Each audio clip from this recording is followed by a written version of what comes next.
What's up, guys? Welcome to Daily Dose of Reddit. This is your host, Zach, and today's subreddit is r/TalesFromTheCustomer.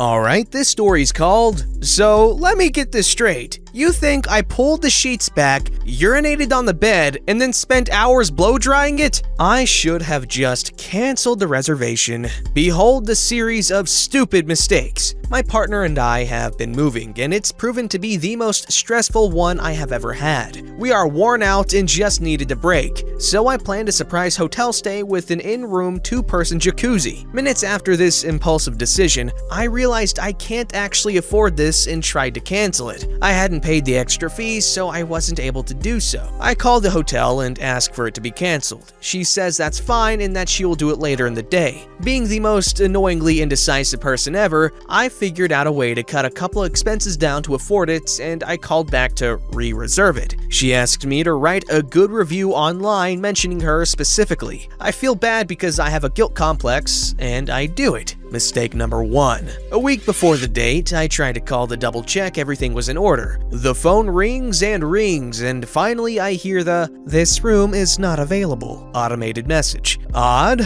but okay. I call back multiple times over the next couple of days and am not successful until the 5th time. I keep trying. In the meantime, I read the reviews of the place and see a ton of really awful reviews. I chalk it up to customers who don't want to be happy and ignore it. Mistake 2. When I finally get an answer, I am told that the company had reserved the wrong room, which didn't have a jacuzzi. I asked if I could switch it and she said that was fine. Day of the reservation, I called to make sure it had been switched and found out she had forgotten. I've worked enough poopy jobs to understand that things happen when you're overworked. The same person took all my calls, which were all very different times a day. I said that was fine and asked to move it to the next weekend. She said, "Honestly, the owner is probably gonna be a bench about it, but this is all my fault, so I'll make it work." I mentioned that I've had a very hard time getting a hold of them, and she very quickly tells me that it isn't possible. Despite that, she thanks me for not being a butthole, and I say that I get that things happen and it's whatever. I joke that I hope that she is at least getting a lot of overtime pay. She laughs, sighs, and says no. Bad sign.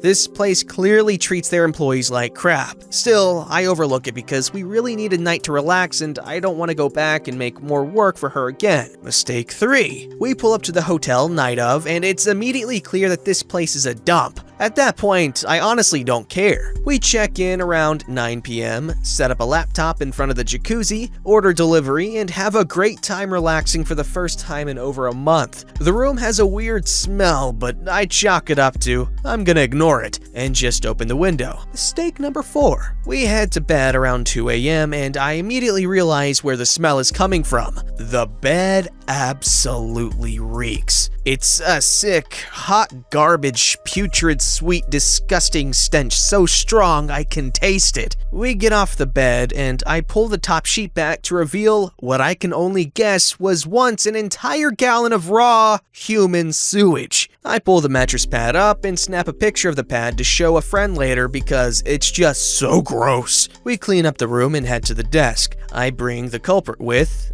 I was worried they would think I was pulling a Karen and just being difficult for no reason. There are 2 people at the desk, a woman at the computer and another guy just kinda hanging out behind her. I tell her my story and she could not have seemed more annoyed with me. I try to crack some jokes because, hey, working over a night desk at a crappy hotel has to suck. She walks to the back and comes back with the new mattress pad, which she plops onto the counter saying, "Here, just take a new one." Y'all, no. I tell her that I'm sorry, but uncovering that abomination of a mattress has unleashed such a foul odor that I could barely breathe without dry heaving. I'm not sleeping on it. She huffs and says, "Fine, I'll get you into a different room." We go up to the new one and immediately are hit with that stagnant, someone smoked a whole pack of cigarettes a week ago smell. I've been a smoker for a decade and I couldn't handle it. We decide to cut our losses and just head home. My partner is mortified and doesn't want to interact with the desk folks again, so they bring our things to the car while I let them know we are leaving and check out. I get down to the desk and there's a note on the counter that says something to the effect of, "I'm currently with another customer, be back in 5 to 7 minutes. call 0 on the phone for assistance. After a few minutes, I'm starting to lose the benefit of the doubt mentality and take a picture of the sign. A few minutes later, I pick up the phone to call 0. The phone rings on the receiver right in front of me. She left the phone on the holder. That's why my calls hadn't gone through so many times. We take a $30 cab all the way home, and I think the bad experience has come to an end. Ha! Mistake 5. 4 days later, I try to use my card and it's declined.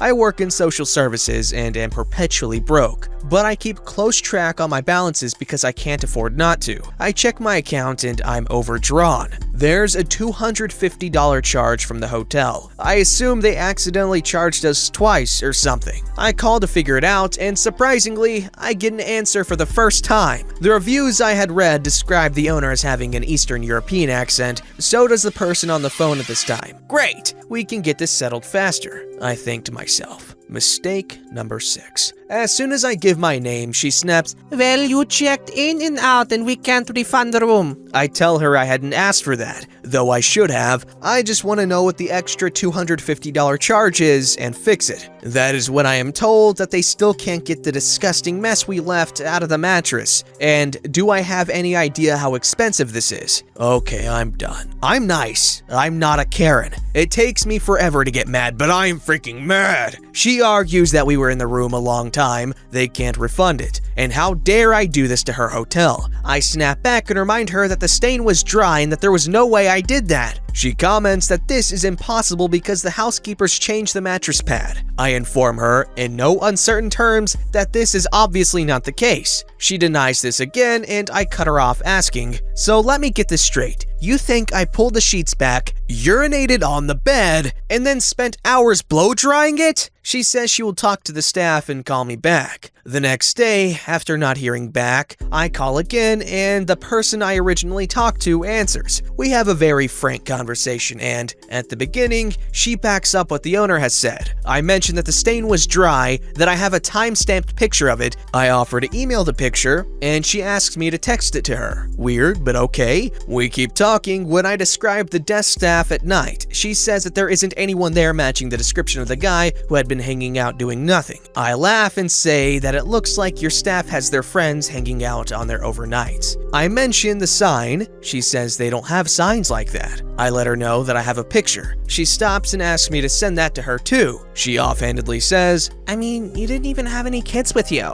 I get off the phone and send her the pictures, along with more details, like that while they were with another guest, they locked the front door and left the phone unattended. I don't hear back. The next day, today, I call the hotel to talk to her, but she can't take a call at the moment. So I text asking to check in. She immediately replies that she isn't at work today, but she gives me her word that she will get back to me tomorrow. So anyway, that's how I paid a total of $375 to be accused of being the most pointlessly calculated bed pisser ever, because the owner overworks her staff, the housekeepers don't change the mattress pads, and the owner doesn't want to spend her own money to clean or replace the mattress. Y'all, that is disgusting. That's why I'm saying that if a hotel has like less than 3 stars, don't stay there. It's not a good idea.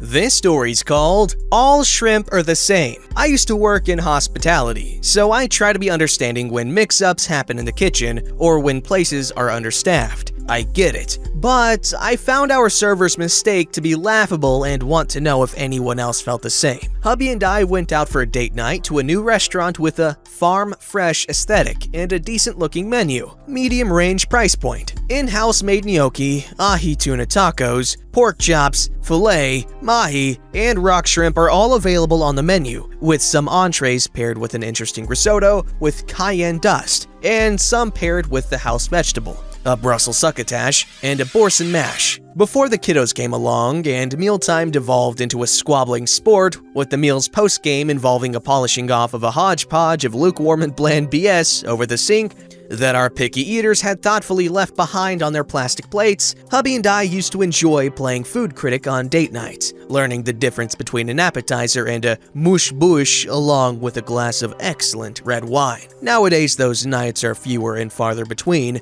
as it often happens when you have a family, so we really look forward to trying a new restaurant whose dishes would be the opposite of our usual dinner fare at home, seasoned and on a sizzling plate. We love eating. We just used to be a lot more discriminating about it. Enter our server. We asked for menu recommendations. She pointed out her seafood favorites and a pork favorite, and my husband asked about the rock shrimp entree. We live close to a coastal city that has access to rock shrimp, and we have enjoyed them many times at several restaurants. She said it was good. Since the kiddos, I've not been able to withstand the smell of seafood cooking in our kitchen, nor chicken, nor eggs. Thanks, Hyperemesis. So we really don't eat seafood at home too often. So when hubby has a chance to order it out, he shoots the shot and tells our nice, but slightly spacey, waitress that he'd like the rock shrimp entree. It was listed with the corn risotto and a cayenne dust. It is the most expensive dish on the menu, $24. The filet on the menu is $22. The gnocchi I ordered was $17. The 2 street-size ahi tuna taco appetizer was $10. Food took a while to arrive, not surprising since he ordered risotto, but our server brought it out about 10 minutes after we started to get that, wait, why is our food taking so long feeling.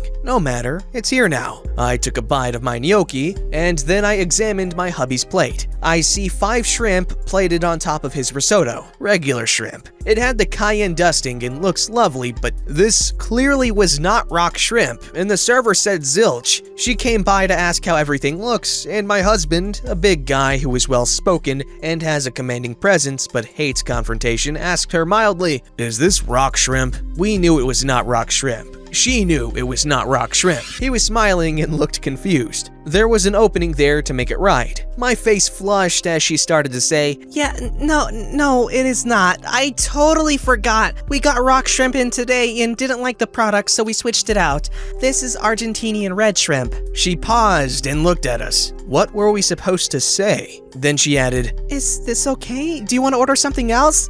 Wait, what? Not just a mistake from the kitchen, but she didn't tell us that the item was 86th. The title of the dish is rock shrimp. We talked about it twice. When hubby asked about it, and then he ordered it. Was I wrong to be frustrated? Also, the meals took 25 minutes to come out. He wasn't gonna wait for another meal while I ate mine. He declined and I shoveled gnocchi in my mouth, irritated at the thought of my sweet hubby not getting his foodie fix. Again, not a big seafood eater, but from what I understand, it's a totally different fish than regular shrimp, more lobstery than shrimpy. I assume a $24 dish of rock shrimp is not equal to 5 pieces of regular shrimp plopped on a plate. She comped a $6 beer and apologized for the miscommunication. I appreciate her saying some sort of sorry. I tucked any Karen tendencies away and we still tipped 20%, but this restaurant left a bad taste in my mouth because of the server. It wasn't a fireable offense, but we probably won't go back to this restaurant because it was a pretty ridiculous situation. We only get so many times to pretend our palates are refined. We'll take our amateur foodie faces elsewhere, but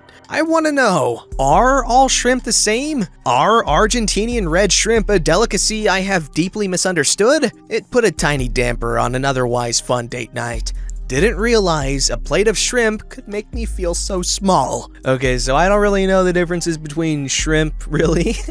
I knew that there had to be some sort of variety of shrimp because popcorn shrimp is definitely not the same as coconut shrimp in terms of size, and jumbo shrimp is amazing. This story's called "Somewhere Out There is a Person Who Thinks Elephants Are Teal." So I know this is totally a first world problem, but I feel like if I'm paying for something, I should get what I ordered, right? Bullseye was having a sale on furniture, so I ordered an entryway bench in teal that I'd had my eye on. I specifically wanted teal because my house has a lot of neutral colors and I like obnoxiously bright colors sometimes. The first one comes and it says color elephant on the side.